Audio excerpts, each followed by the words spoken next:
Good morning, folks. It's Bobby Stein. I was just in Grounded Sister Coffee Shop getting a nice cup of Java. And I hadn't made a video in a while. I've been a little bit under the weather. And so I want to talk about that today while we drive around. I thought we'd just drive around Greenville and had several things on my mind. I've been going back and forth whether to make this video. So I'm gonna go ahead and make it, and then I'll see how I feel about maybe posting it on YouTube. But anyway, I like the saying, there's an old saying, and let me see if I can come up with it correctly. When the pain of staying the same gets worse than the pain of changing, then you'll change. And so that's happened to me twice in my life.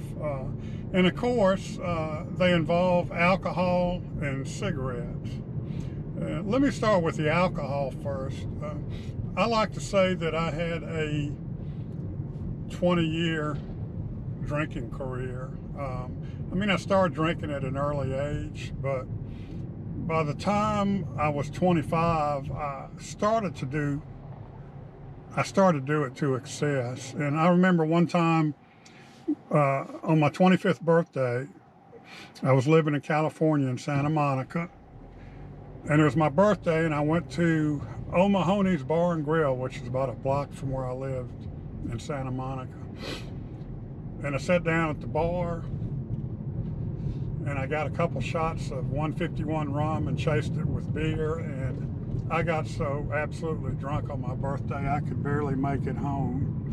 And you know, normal people don't do that. Normal people, I'm sorry, anyway, so normal person, they just don't do that. They have one or two drinks and that's enough. But for a real alcoholic, once he gets a drink in him, he can't stop. And after I got into a 12-step program, I realized that the reason I could tell is that I was an alcoholic is after I had that first drink, I couldn't stop. I kept going and going and going. And it goes to the big book talks about a physical allergy, and then your body craves more alcohol once you get it in you. Like one's too many and 1,000 isn't enough. There's the physical allergy with the mental craving, and I can identify with that because the last 5 years I drank, every afternoon I would start thinking about getting off and having that first drink. And that's that mental craving. You think about it and you can't wait to get that drink in your body, and then once you get that drink in, you crave more. So anyway, I drank like that for 20 years. I had a 20-year drinking career. But lucky for me, and I also had a moment of clarity where I saw what I was doing to myself. And I reached out to a 12-step program, and somebody I knew that had sobered up started taking me to 12-step meetings. And one of the first times I went, we walked into a meeting, and I couldn't believe it. Not only were there a lot of alcoholics in there, I knew half of them, and they were all happy, joyous, and free. And so I decided this is a good place that I want to be. And so I kept going back and back and back, and that's the best decision I've ever made. That was 25 years ago, and to maintain my sobriety, I still go to as many meetings as I can in Greenville. But anyway, so the pain got so bad that it was going to be worse if I didn't do anything. So I changed. I made that decision, as hard as it was, and I changed my life, and I'm glad I did that. The other time was involved cigarettes, and I started smoking at an early age when I was about 15 years old, and smoked and smoked and smoked. When I turned 40, I started going to doctor, you know, for a checkup on a regular basis, and he started telling me, you need to quit smoking, you need to quit smoking, you need to quit smoking, which I didn't, of course. I think smoking's the worst addiction in the world. They must be having a fishing tournament down here today, this weekend. This is Lake Ferguson. Anyhow, I didn't quit.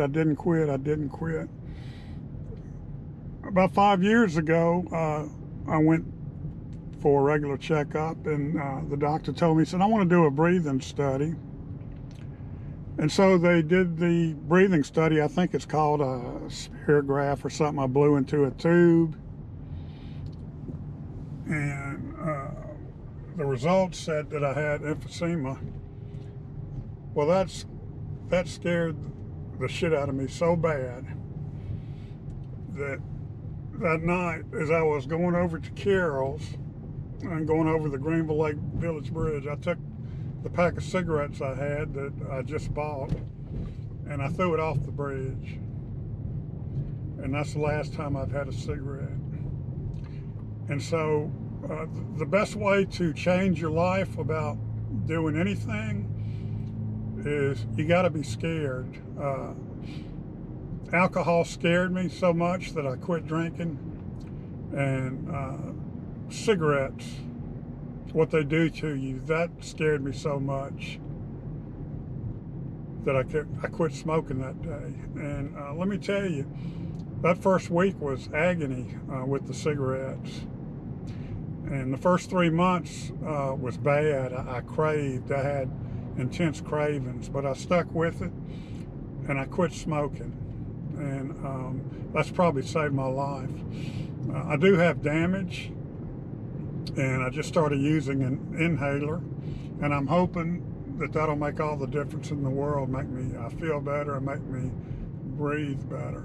But folks, if you drink too much, that's going to kill you. And if you smoke, that's eventually going to kill you. And I tell you that the worst feeling in the world is to be struggling for breath, to try to be breathing in. And that's what was happening to me the last 2 months. I felt like I couldn't get enough air in. But this inhaler I've started using has really made all the difference in the world. It's like I'm breathing normally now. And boy, I tell you, I thank God for that. But those are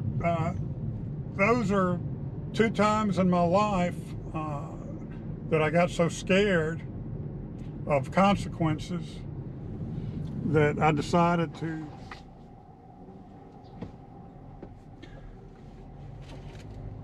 anyway, that's 2 times in my life that I've gotten so scared that I did change my life for the better.